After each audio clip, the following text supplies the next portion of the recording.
Considering the disheartening state of affairs in Indian cinema, especially in Hindi cinema today, it is rare to witness the powerful voices of women directors making a significant impact.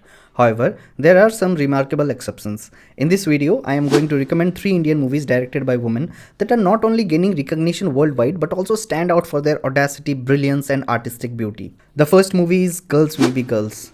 Taking the audience across the boundaries of strict boarding school, the director Suchita Talati portrays this beautiful coming-of-age story of Meera, played brilliantly by Preeti Panigrahi, where you get transported to your teenage self. The feeling of the first power when you are elected as the head girl or the head boy of the school, the feeling that you get watching your crush standing in the assembly line while you are saying the student's pledge, the feeling of something brewing up, the confusion of feeling guilty or just embracing those feelings. The movie goes beyond what is generally shown as just a box of sweet chocolates and starts unfolding the complexities and inner turmoils, which leads to a somewhat unsettling drama. You will feel a lot of weird and awkward scenes in the movie, which I leave to you to witness and have your interpretations. See, although this is not a review, but I can't stop myself from praising about the cinematography, beautiful framing and the performances, and the beauty lies in its subtlety. There are some scenes where only the character's silence and expressions convey the emotions, and it stays with you.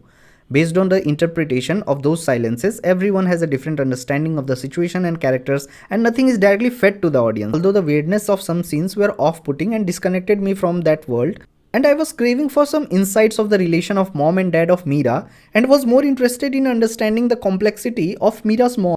But in the end, I see the title of the movie, Girls Will Be Girls, and I just smile while the mother and daughter sits together on the terrace and hold each other. Tell me the truth. No bullshit. Next is a documentary movie, And Towards Happy Alice by Srimoy Singh. Honestly, I have recorded twice for recommending this video a few months back, but every time I felt I am not doing justice to the movie as I went on to describe my experience of Iranian cinema. Well, this is the power of this documentary. If you have followed my work a little, you know how big I am a fan of Iranian cinema. Coming back to the documentary, the director Srimoy Singh went to Iran for her PhD research project on Iranian cinema, and she documented her experience of meeting the legendary filmmakers and witnessing the people and frames with which she once got inspired during film school.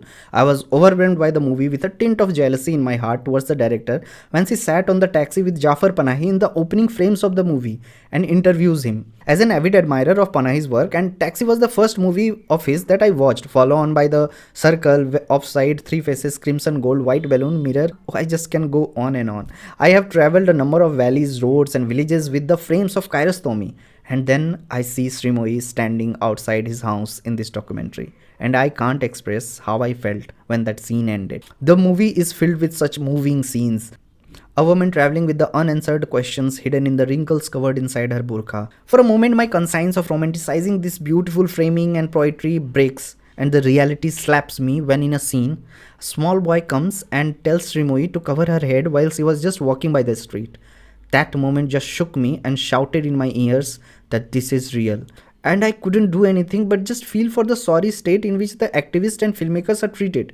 But the irony is, the Iranian films have been an inspiration to a number of directors and actors till today. A lot of callbacks in the documentary, a very heartwarming scene where Jafar Panahi recreates his movie scene with the actress.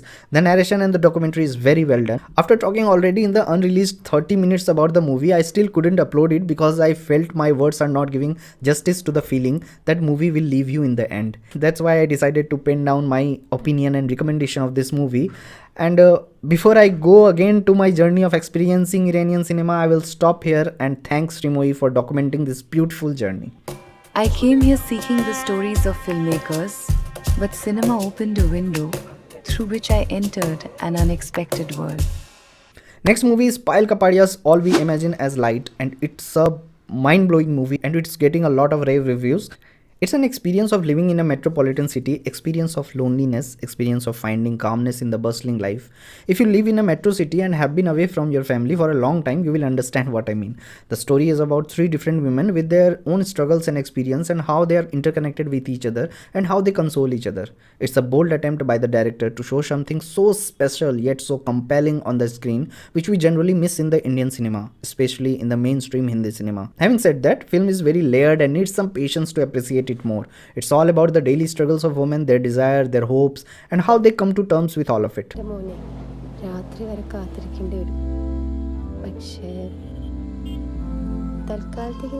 So that was it from this video. I have written and scripted this and I'm just reading it out, but you just go and watch this. It's highly recommended. So मिलते हैं अगले video में, तब तक के लिए bye.